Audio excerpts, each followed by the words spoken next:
Perhaps I'll take this off. You wouldn't mind? Okay, a little break.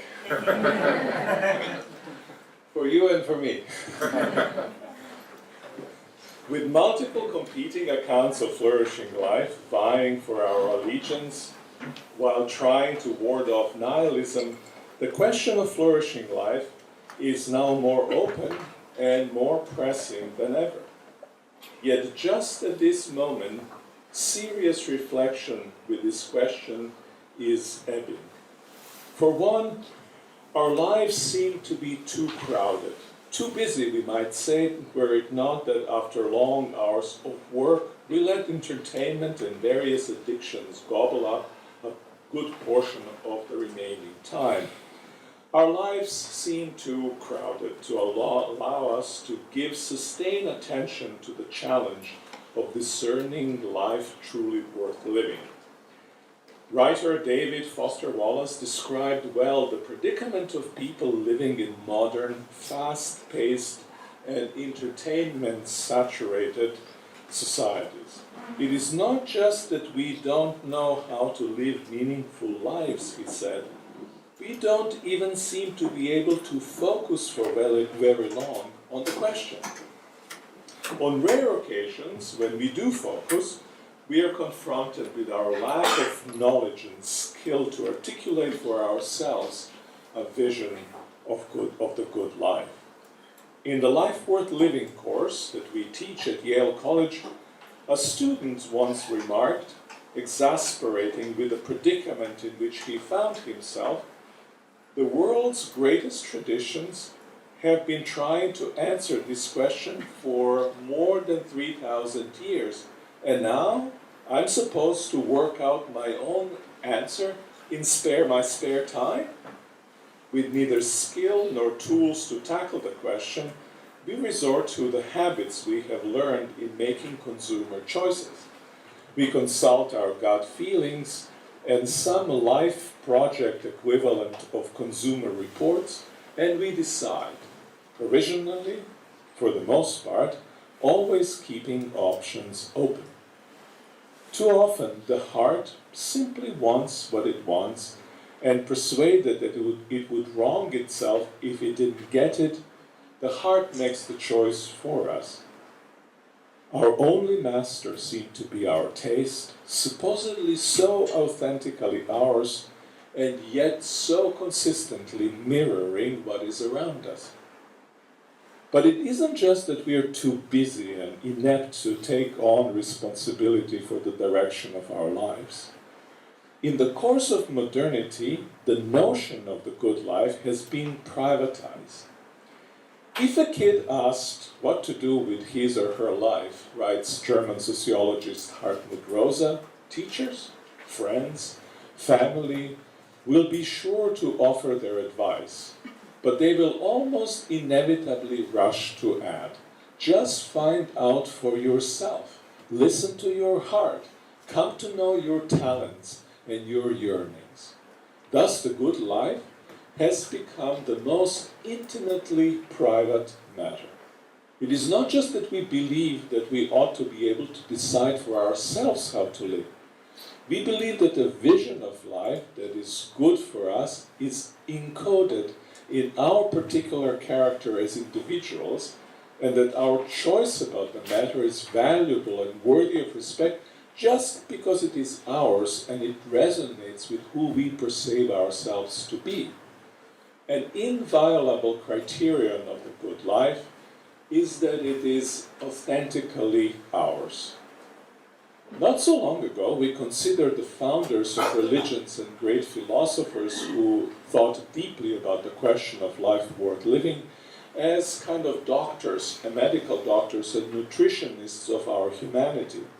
We expected them to tell us what is good for our human wholeness and why, and if we disagreed, we argued back, telling them where and why they were wrong. Now we really relate to them as to waiters in a restaurant, on whom we count to describe each dish, but not to tell us what would be good for us to order. In fact, we half expect that they will praise any choice we make. for every one of them is by definition good if we like the dish. No religious figure, no philosopher, no scientist can know what kind of life is good, certainly not what kind of life is good for us. We alone are the true experts of how our talents and yearnings conjoin to give birth to our dreams. Though silent about the nature of flourishing life, modern cultures are very clear, even strident, about preconditions for flourishing life. Secure the resources you might need for living your dream, whatever that might be. That is the overruling rational imperative of modernity. That's Hartmut Rosa has written that as well. Whatever you may end up choosing as your good in the course of life, you will be better off if you accumulate economic, social, cultural, symbolic, and bodily capital. In other words, if you're rich, emotionally intelligent, educated, well-connected, and good-looking. We invest most of our time and energy securing these resources. They make it possible for us to pursue our dreams and to do so not just today but also tomorrow, when we ourselves, our world, our dreams may be very different than they are today. Rosa offers an image of situation in which we find ourselves. In a way, we moderns resemble a painter who is forever concerned about improving his materials, the colors and brushes, the air condition and lighting, the canvas and easel, but never really starts to paint. Perhaps another image is apt as well. When the means for life have become the ends of life, the dog has started chasing its tail. Now, to chase one's tail is bad enough, but to have to chase it faster than anyone else verges on madness. Yet this is our situation. The resources we think we need to live a good life are competitive goods. It is not just that it is better to have more than less of them. We need to have more of them than our competitors do. We have to have more wealth than the others, better education than somebody else, more fame, better looks, and so on. We are like a painter obsessed with having better tools of her trade than any of her colleagues because she believes that superior tools themselves make her a great painter. In the course of modernity, we have made the business of securing resources we think we need to live the life we want into chief goal of our lives and the main purpose of our major institutions, the state, the market, science, the technology, education, and even religion. The task of securing resources keeps us busy. We work today more than ever, but work is of course not all we do. We enjoy the pleasures of life as well. For many, they are the purpose of work and of life itself. But when pleasures become our goal, we are in danger of becoming Nietzsche's last men, beings weary of great striving and obsessed with comfort and safety, dreaming petty dreams and enjoying unsubtle pleasures, entertaining ourselves to idiocy while imagining ourselves as the measure of humanity. I'm describing couch potatoes. Or Nietzsche was describing some equivalent to couch potatoes. If we are more into competition than comfort, we treat enjoyments as resource. We compete in the sophistication and expense of pleasures or of our consumption, and if we do better than most in our comparison group, we increase our reputational capital. In work, with all its achievement, and in leisure, with all its pleasures, we languish.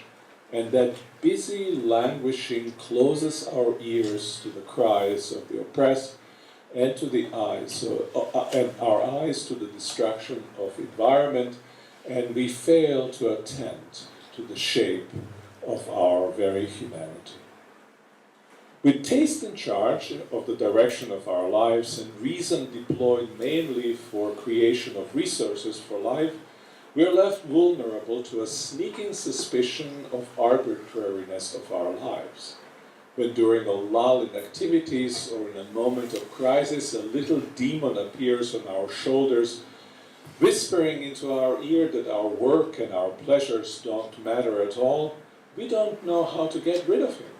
It's not necessarily that we are committed to convictions that entail meaninglessness of life. Worse yet, we are unaware of compelling options and have no wherewithal either to explore them or the intellectual and moral tools to adjudicate among them.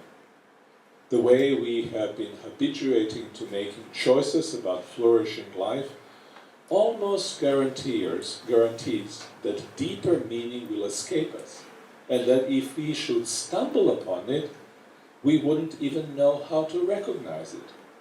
Creeping meaninglessness is a private cause of making the nature of the flourishing life a mere matter of taste. There is a public cost as well. Cultural dialogue about meaning of human life and about corresponding tables of values end up looking like a shouting, talking heads of cable news. We are unable to reason with, even speak with one another about this most important project of our lives, let alone formulate a vision of flourishing life that encompasses the entire humanity and all creatures, a pressing concern in a highly interconnected and interdependent world. As a result, many prefer disengaged individualism of lives built on unreflective soft relativism. Your vision is true for you, my vision is true for me.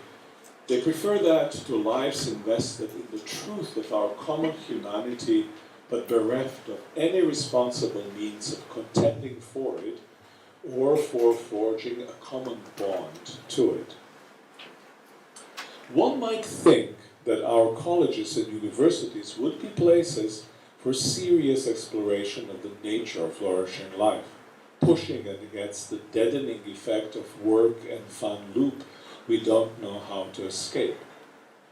Perhaps in an early and direction-setting season of their lives, young men and women would learn to think intelligently and critically about how to succeed, not merely in one or another of their endeavors, but how to succeed in the endeavor that is their very life itself. After all, from its beginnings, whether we trace these to Socrates or to the founding of modern universities in the Middle Ages, and throughout most of its history up to mid-20th century, higher education has centered on the question of meaningful life, true life. The American idea of college was invented more or less precisely as a space in which one would ask and answer the big questions of life. But the great invention has lost much of its original purpose. Our colleges and universities have largely given up on the meaning of life, to use a phrase that occurs in the subtitle of Anthony Kronman's book on higher education called Education's End. Incremental increase in knowledge and advances in technological know-how are valued, not truth-seeking exploration of meaning and purpose, especially in an age in which education needs to justify itself in economic terms. Whatever accounts are offered of the value of education, they center on instrumental reason and technical skill, not on the goals of human life as a whole and ways to achieve them, not on the character of life worthy of being called human. Even courses that are about life, like Stanford's Design Your Life or Yale's Psychology and the Good Life, are more about helping students live the kind of life they want then discerning the kind of life that is worth wanting. That's a very important section. They're designed to helping students live the kind of life they want, rather than discerning the kind of life that is worth wanting. Our educational institutions serve primarily to equip students with skills to be able to generate resources for the kind of life they may decide they want to live. If we can no longer count on colleges and universities for help in exploring the flourishing life, one might think that religious communities, churches, synagogues, mosques, and temples would center their activities and explorations on that question. We're not qualified to speak for religions other than Christianity, so we'll limit ourselves to what happens in ecclesial communities. Churches often do take the question. Witness the popularity of Rick Warren's The Purpose-Driven Life. But it is common to employ the Christian faith primarily as a set of skills, resources, to manage a life whose course is preset by the demands of success in education and work, and by cultural habits formed around leisure and entertainment. In our private lives, we have a morning coffee, we exercise a bit and stretch, and if we are pious, we have a moment of devotional reading from the Bible or Oswald Chambers, and off we go to do things whose place in the truly flourishing life we have never considered in the light of our professed faith.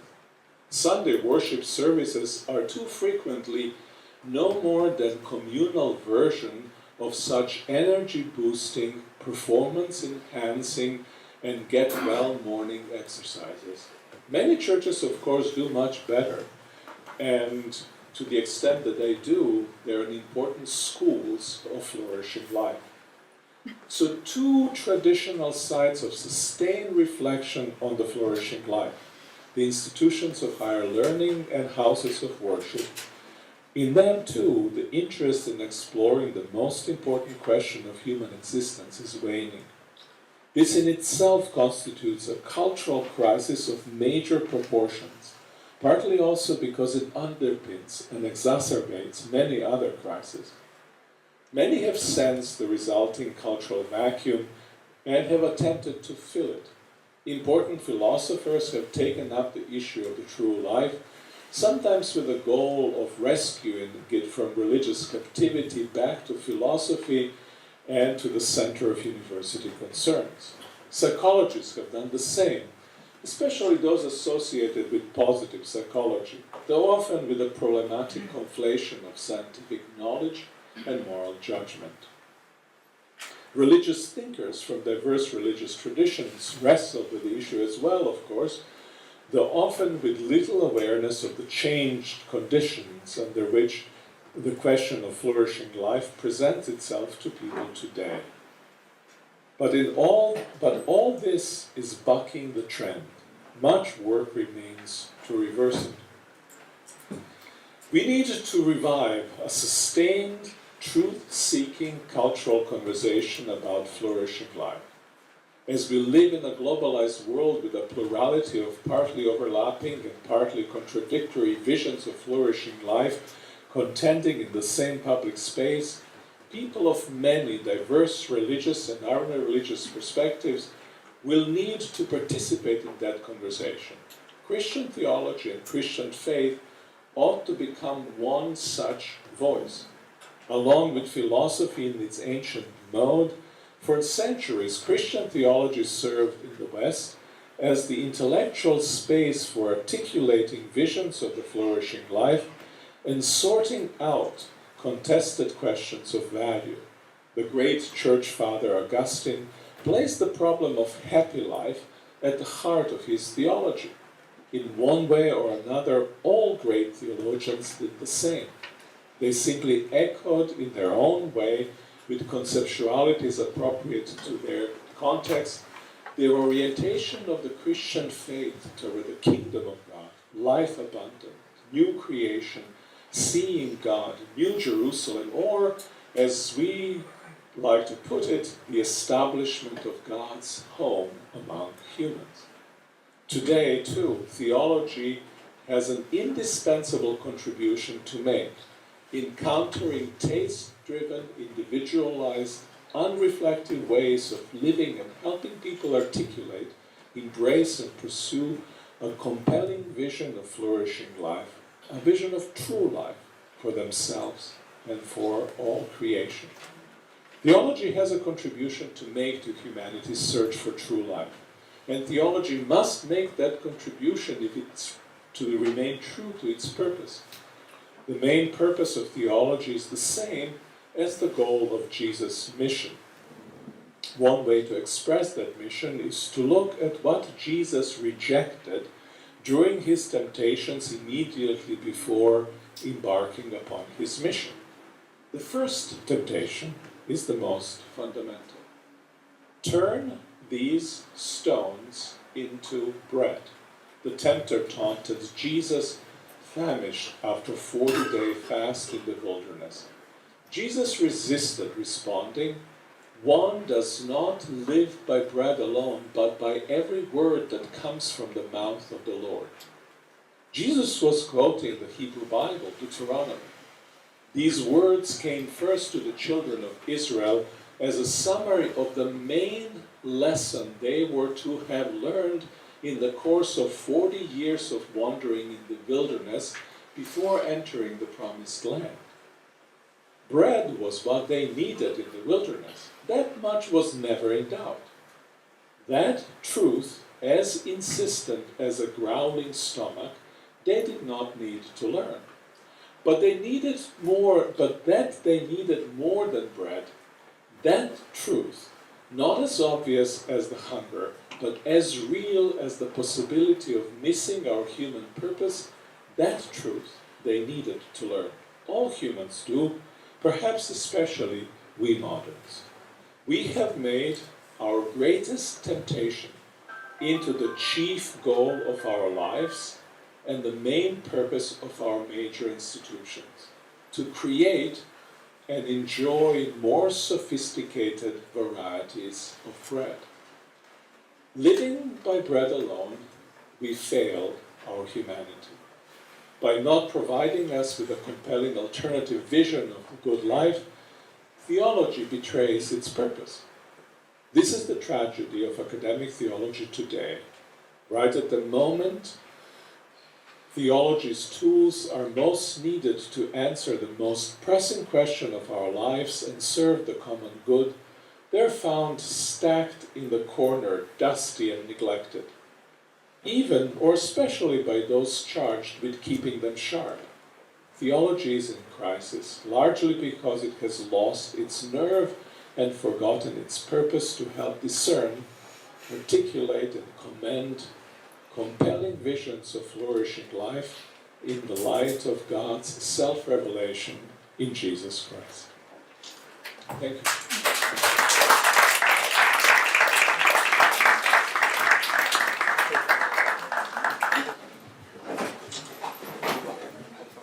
자, 첫 번째 질문이 있습니다. 서로 다투면서 모든 이들의 충성을 얻기 위해 경쟁한다는 말에 동의합니다.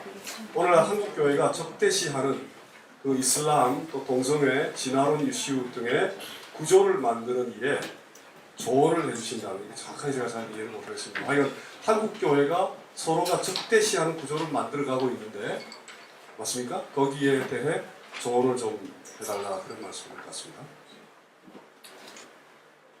Well, I don't know Korean church very well. 잘 모르십니다.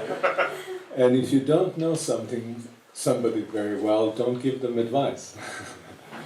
But I'm familiar with other situations where there is such antagonism toward those who markedly differ from us. I grew up in a communist society. Much of the church had a very stridently negative view of Marxism. I wrote a doctoral dissertation trying to understand Marxism and engaged it in a positive way. I grew up in an environment where Muslims were my neighbors. Many of my compatriots felt that the only thing they can say is something negative about them. And though I disagreed with Marxism and I disagreed with Islam, I'm a kind of Orthodox Christian in just about all the key beliefs. I at the same time felt that I can learn something from them. So my stance is that all truth is God's truth, and we should be open and respectful of all truth where we find it. We should rejoice over truth wherever we find it, and we should not be bashful to bear witness to what we believe, but do so in gentleness and with love toward those with whom we speak. 예, 그 한국 교회에 대해서는 잘 모르지만 그러나 본인이 이제 살아온 인생에 서로 이렇게 서로 굉장히 적대시하는 그런 환경 속에서 이제 지냈습니다. 그런데 그 공산주의 국가에서 자랐는데 박사 논문에 그 막시즘에 대해서 상당히 긍정적인 평가를 하는 논문을 썼다고 합니다. 그리고 이제 그 이슬람 회교도 이웃들도 많이 있었는데 주위에 자랄 때 그들에게 뭔가를 배울 수 있을 것이다 이제 그렇게 생각을 한다면 그 이유는 모든 진리라는 것 그것은 결국 하나님의 진리가 아니냐라는 따라서 우리가 그 다른 종류의 주장과 그런 진리에 대한 주장을 듣고 상당히 부드럽게 마음을 열고 존중하고 또 무엇보다도 그것을 즐거워할 수 있어야 된다고 생각합니다. We fight because we fear. 우리가 두려워하기 때문에 우리가 싸운다라는 거죠. And one of the most frequent encouragement, injunction in the New Testament is fear not. 그 신약 성경에서 가르치는 가장 중요한 그 가르침은 지금 여기 연관지어서 그것은 아무것도 두려워하지 말라라는 거죠. 만약 그 진리를 제대로 알고 있다면. 다음 질문 한번 찾아보겠습니다.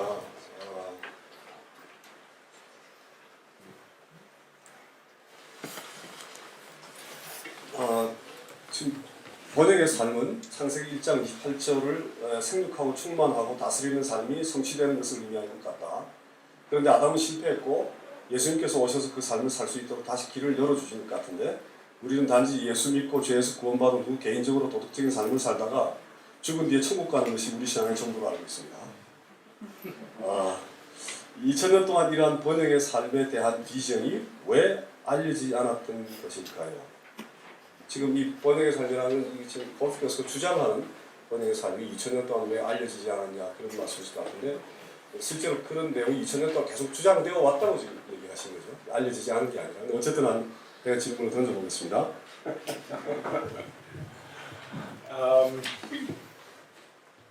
On the first question, I basically don't disagree with you. I think the better image of flourishing is less Genesis 1:28 than Genesis 2, the garden as the image of flourishing. And the other great image of flourishing in the Bible is Revelation, the New Jerusalem, the heavenly city. These two images bookend the Bible. There is also the fact that human beings fell from the good into which God has set them. And that's why redemption is a necessary aspect of the Christian faith. But redemption is a redemption from something and to something.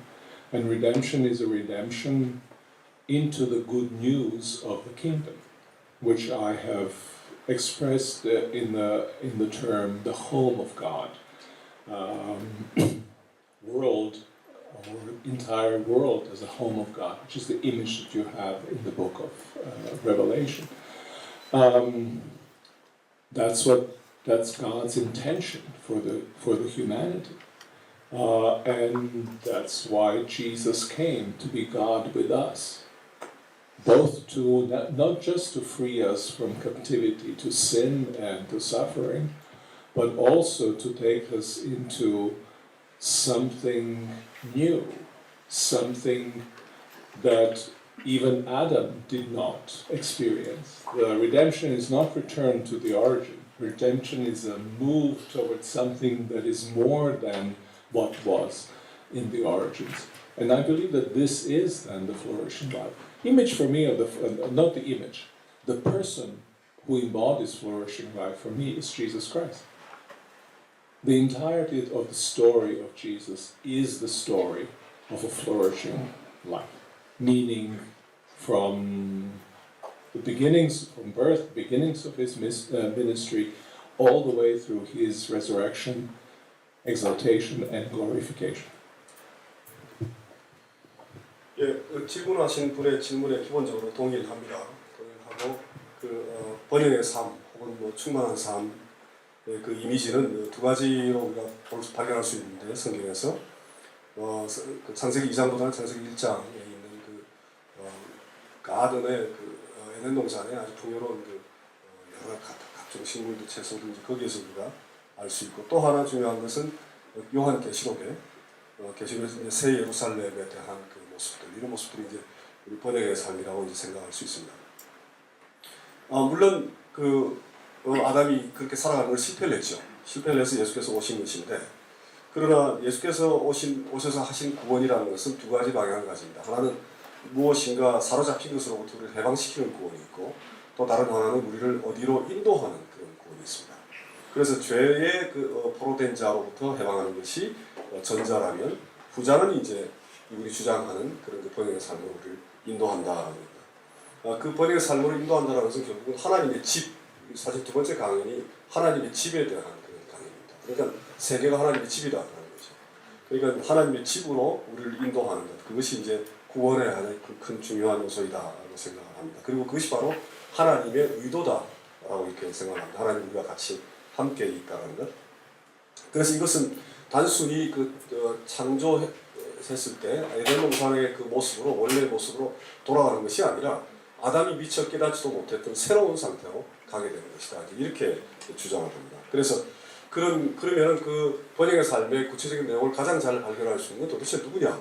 그럼 그리스도가 바로 이 본인이 주장하는 번영의 삶의 가장 구체적인 내용을 발견할 수 있는 분이다. 그리스도의 탄생과 그리스도의 삶과 죽음과 부활과 승천과 영화롭게 된 그 속에 가장 번영의 삶의 참된 모습이 있다고 생각합니다. Two things only. I don't think I'm proposing anything new, just a new version of the old. And two, if you took away the word flourishing from what I was saying, completely erased it, and replaced it by true life, nothing would be lost from what I said. 두 가지를 첨가해서 얘기를 하고 싶은데 이제 왜 2000년 동안에 이것이 감춰졌는가라는 질문이 있어서 아마 생각이 나서 대답을 하는 것 같습니다. 감춰진 것이 아니고 오랫동안 얘기해 왔던 것에 대해 새로운 버전으로 얘기하고 있다는 거죠. 이미 이제 많은 신학자들이나 많은 사람들이 얘기해 왔던 것을 새롭게 다시 이제 얘기하고 있는 것이다라고 생각을 하고 그 다음에 만약에 이 번영의 삶이라는 플러리싱한 이 단어가 예를 들어서 번영신학이 할까 이런 이제 세속적인 그런 가치관을 추구하는 좀 왜곡된 그런 신학적 그런과 유사하다는 그런 오해를 불러일으킬 가능성이 있다라고 할 경우에는 완전히 그걸 없애버리고 그 단어를 그보다는 진정한 삶, true life로 이해하는 것이 자기가 지금 의미하는 그런 플러리싱 라이프의 본질적인 의미입니다. 그 다음에 질문 하나만 더 해도 되겠습니까? 너무 늦어서 했고요. 제가 조금 더 살펴보겠습니다. Okay, I think this is important question. Let me read it for you. 세계화가 인간의 번영에 도움이 될까요? 이 질문 참 좋은 질문인 이유가 이분이 세계화의 문제를 많이 다루고 있기 때문에 그렇습니다. 그리고 그 질문하는 이유가 제3세계 국가들은 세계화의 희생양 혹은 피해로 입고 있지 않나요? 중요한 질문이죠. So my reading on globalization is that it is a highly ambivalent, ambiguous phenomenon. That there are goods that results from it, but there are also grave evils that are associated with it. And both are true. So, in some ways, I think globalization or the market, which I think is market-driven, I think in some ways globalization helps in our flourishing lives. In other ways, it hinders them in profound ways. And one of the reasons why I wrote the book on globalization connected with flourishing, and I said why globalization, why we need religion in a globalized world. I mean why we need, as a Christian, I mean why we need Christian faith in a globalized world in order to humanize globalization, in order to humanize globalizing processes. And one of the main things that globalization does that I think is pernicious and which most people don't even think about is that it lowers our sights to only to the ordinary life and increasing our material well-being. So that we end up striving to live by bread alone. Now, living by bread alone is the great temptation of today's globalization processes. In the process, a lot of people still remain hungry, both the rich and the poor. Of course, poor are much worse for being hungry than rich are, but nonetheless, if one lives by bread alone, one can never be satisfied. And market sometimes wants to seduce you as if you had this other thing, you would be satisfied. It kind of teases your desire, which is constantly generated anew, and yet in the process it undermines satisfaction. It is predicated on malcontent. If we became all content, it would stop, right? It's predicated on malcontent, feeds malcontent, and therefore cannot properly satisfy us. And I think that's a very important aspect that needs to be pushed back. And one of the reasons why we are so destructive toward our environment, why there is such an incredible discrepancy between rich and the poor in the world, is partly because we have all our goods as competitive goods. We have goods as positional goods, meaning we don't need those goods. A good example of positional good is a golden Apple Watch. It's no better in function. Aesthetically, it's not particularly more pleasing either than the ordinary Apple Watch. But the gold Apple Watch costs $10,000, whereas the ordinary one costs, what, $500. But why do you wear the golden Apple Watch? Well, you wear it so that you show that you're somebody, right? That you're better than somebody else. It elevates you, and the other person feels bad about themselves because they don't have what you do, and so the circle is moving. The competitive and positional goods are making our lives deeply dissatisfying. And I think that's why we need to rediscover anew that human beings don't live by bread alone. I'll say one more thing and then I'll stop. No, I'll add to it. 처음에 저 받아 적기는 했는데 잊어버렸어요 지금. 그 본인의 글로벌라이제이션 세계화라는 개념이 굉장히 애매모호한 개념이라는 거예요. 양면성을 띠는 불확실한 아주 애매모호한 개념인데 그 이유는 양면성을 다 가지고 있는 거죠. 한편으로는 이제 분명히 좋은 면이 있지만 다른 한편으로는 아주 심각하게 좋은 악을 갖고 있는 그런 면이 있습니다. 그래서 예를 들어서 이제 그 시장을 중심으로 한 그런 세계화라는 것, 지구화라는 것은 때로는 우리를 돕기도 하지만, 즉 플로리싱의 번영의 삶을 돕기도 하지만 번영의 삶을 방해하기도 합니다. 그래서 바로 종교가 필요하다라는 거죠. 종교는 이제 삶의 의미를 물어보는 것이기 때문에. 그리고 결국 이제 그 지구화 과정 속에서 보통 사람들이 굉장히 심한 유혹을 받는데, 그래서 결국 이제 더 얼마나 많이 가질 것이냐라는 문제, 얼마나 많이 소유할 것이냐라는 문제. 지금 예를 들어서 금으로 입힌 What is Apple Watch? You mean Apple company? I see. I thought you said Apple like watch.